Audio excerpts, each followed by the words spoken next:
Bismillahirrahmanirrahim. Pembahasan kali ini adalah mengenai peristiwa Perang Hunain. Peristiwa ini merupakan lanjutan dari pembebasan kota Mekah. Menjadi sebuah tamparan keras yang dirasakan bangsa Arab dari berbagai kabilah di sekitar Mekah. Terhenyak keheranan, seakan tak percaya terhadap apa yang terjadi. Ini suatu yang tidak mungkin bisa dihalangi, maka yang menolak tunduk tinggal hanya beberapa saja dari kabilah yang memang masih mempunyai nyali dan kuat yang dipelopori oleh beberapa suku Hawazin dan Saqif. Ada juga beberapa suku lain yang berhimpun bersama mereka seperti Nasr, Jusham, Sa'ad bin Bakr, dan beberapa orang dari Bani Hilal yang berasal dari Qais dan Ailan. Suku-suku ini melihat dirinya masih layak dihormati dan tidak sudi tunduk kepada Islam setelah penaklukan kota Mekah. Mereka semua berhimpun di bawah pimpinan Malik bin Auf an-Nasri dan mengambil keputusan bulat untuk memerangi orang-orang Muslim. Pada saat itu, setelah komandan tertinggi pasukan musuh, Malik bin Auf, memutuskan untuk melancarkan serangan terhadap orang-orang Muslim, maka dia memberangkatkan pasukan sambil membawa harta benda, wanita, dan anak-anak mereka, sehingga mereka tiba di Autas dan bermarkas di sana. Autas adalah suatu lembah di Hawazin dekat Hunain, tetapi tidak masuk wilayah Hunain. Sementara Hunain adalah suatu lembah berdekatan dengan Zulmajaz. Jarak tempat ini dengan Mekah adalah 10 mil ditempuh dari Arafah. Setelah itu, pasukan musuh ini berada di Autas. Zaid bin Asimah adalah seorang yang buta dan juga tua, namun memiliki banyak pengalaman dalam peperangan. Orang yang pemberani dan kali ini juga bergabung bersama pasukan. Maka bertanya, lembah apa? Imam menjawab, Autas. Duraid berkata, ini adalah tempat yang paling tepat untuk kuda, bukan tempat yang tinggi dan bebatuan, tidak pula tempat yang datar dan lunak tanahnya. Mengapa ku dengar suara lenguhan onta, ringkikan keledai, tangis anak-anak, dan embean domba? Malik bin Auf menggiring manusia beserta wanita, harta benda, dan anak-anak mereka. Lalu Duraid memanggil Malik bin Auf, menanyakan alasan mengerahkan manusia bersama wanita, benda, dan anak-anak mereka. Malik menjawab, aku ingin setiap orang melibatkan keluarga dan harta bendanya dalam peperangan. Duraid berkata, demi Allah, ini sama dengan penggembala domba. Apakah hal ini bisa menolong orang-orang yang sudah kalah? Kalaupun engkau menang, maka tidak ada yang berguna kecuali orang laki-laki bersama pedang dan tombaknya. Sebaliknya, jika engkau kalah, sama saja engkau mencemarkan keluarga dan harta bendamu. Kemudian Duraid menanyakan suku-suku yang bergabung dalam pasukan dan pemimpin-pemimpinnya. Lalu berkata, wahai Malik, tidakkah selayaknya engkau membawa penduduk Hawazin ini ke tengah pasukan? Bawalah mereka tempat tinggalnya yang aman dan terlindungi. Setelah itu hadapilah orang-orang Muslim dengan inti pasukan ini. Jika engkau menang, maka apa yang ada di belakangmu tetap aman, dan jika kau kalah, masih bisa menolong keluarga dan harta bendamu. Tetapi Malik bin Auf menolak saran dan permintaan Duraid ini. Seraya berkata, demi Allah, aku tidak akan melaksanakan saranmu itu, karena engkau sudah tua renta, pikiranmu pun sudah tumpul. Demi Allah, lebih baik penduduk Hawazin tunduk kepadaku, ataukah aku akan menusukkan pedangku ini hingga ia enyah dariku. Malik tidak akan menghendaki nama Duraid disebut-sebut lagi. Begitu pula pendapatnya. Kami taat kepadamu, kata mereka. Akhirnya Duraid hanya bisa berkata, ini suatu hari yang tak pernah kusaksikan dan aku tidak pernah diuji seperti ini. Setelah itu, Malik bin Auf mengirim beberapa mata-mata untuk mencari informasi tentang kaum muslimin. Tetapi mereka menjadi cerai-berai. Setelah mereka kembali, Malik berkata, celaka kalian, ada apa dengan kalian? Mereka menjawab, kami berpapasan dengan sekumpulan laki-laki yang berpakaian putih yang menunggang kuda yang gagah. Demi Allah, lebih baik kami menarik diri daripada kami mendapat musibah.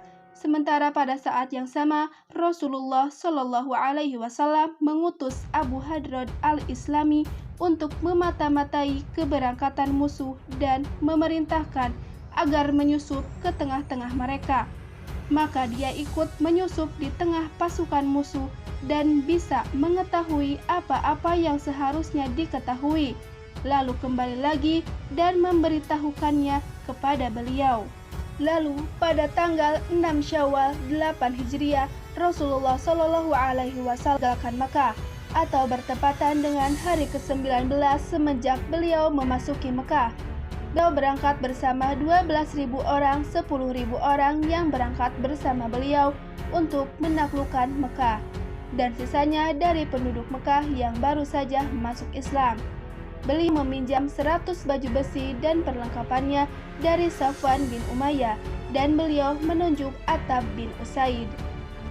Pada petang harinya, ada seorang penunggang kuda yang muncul di hadapan beliau sambil berkata, "Aku baru saja mengamati bukit ini dan itu.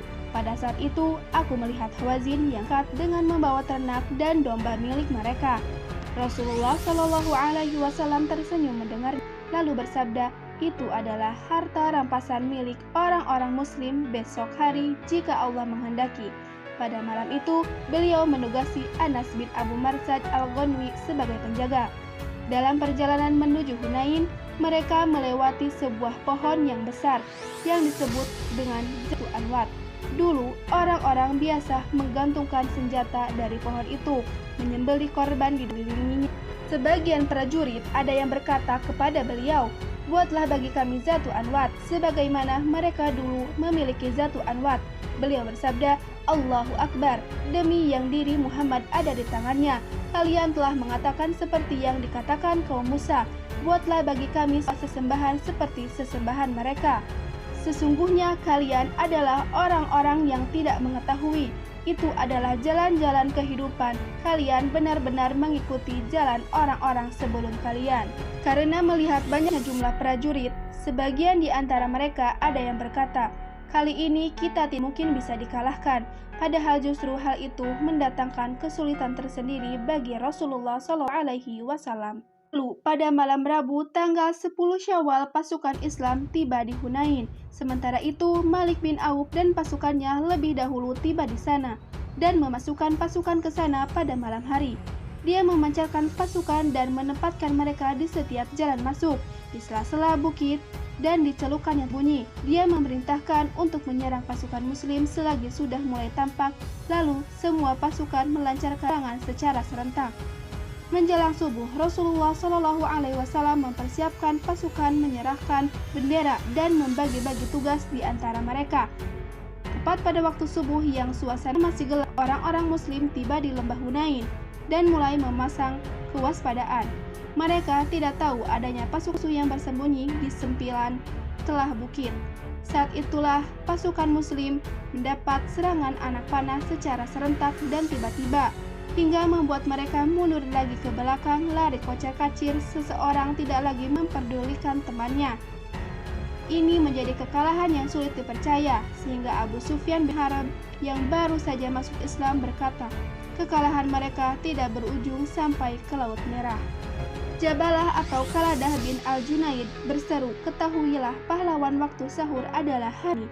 Rasulullah Shallallahu Alaihi Wasallam berbelok ke arah kanan sambil berseru, "Kemarilah wahai semua orang, aku adalah Rasul Allah, aku adalah Muhammad bin Abdullah." Namun mereka tidak peduli lagi, yang ada di benak mereka adalah hanyalah keinginan untuk lari dan menyelamatkan diri. Sehingga yang menyisa di tempat beliau hanya beberapa orang dari Muhajirin dan sanak keluarga beliau. Pada saat itu nampak betapa hebat keberanian Rasulullah Shallallahu Alaihi Wasallam yang tiada tandingannya. Beliau siap-siap memacu bagolnya ke arah orang-orang kafir sambil bersabda, "Akulah sang Nabi dan ini bukan dusta, akulah keturunan Abdul Muthalib." Hanya saja Abu Sufyan bin Al-Haris segera kekang bagol beliau dan Al-Abbas memegang pelanannya, berusaha untuk menahannya agar bagol beliau tidak lari. Beliau turun dari punggung bagol lalu berdoa, "Ya Allah, turunkanlah pertolonganmu." Lalu Rasulullah Shallallahu Alaihi Wasallam memerintahkan beliau, "Al-Abbas, orang yang suaranya paling lantang untuk menyeru para sahabat. Al-Abbas menuturkan, aku pun berteriak dengan suara sekeras-kerasnya, manakah orang berikrar di bawah pohon?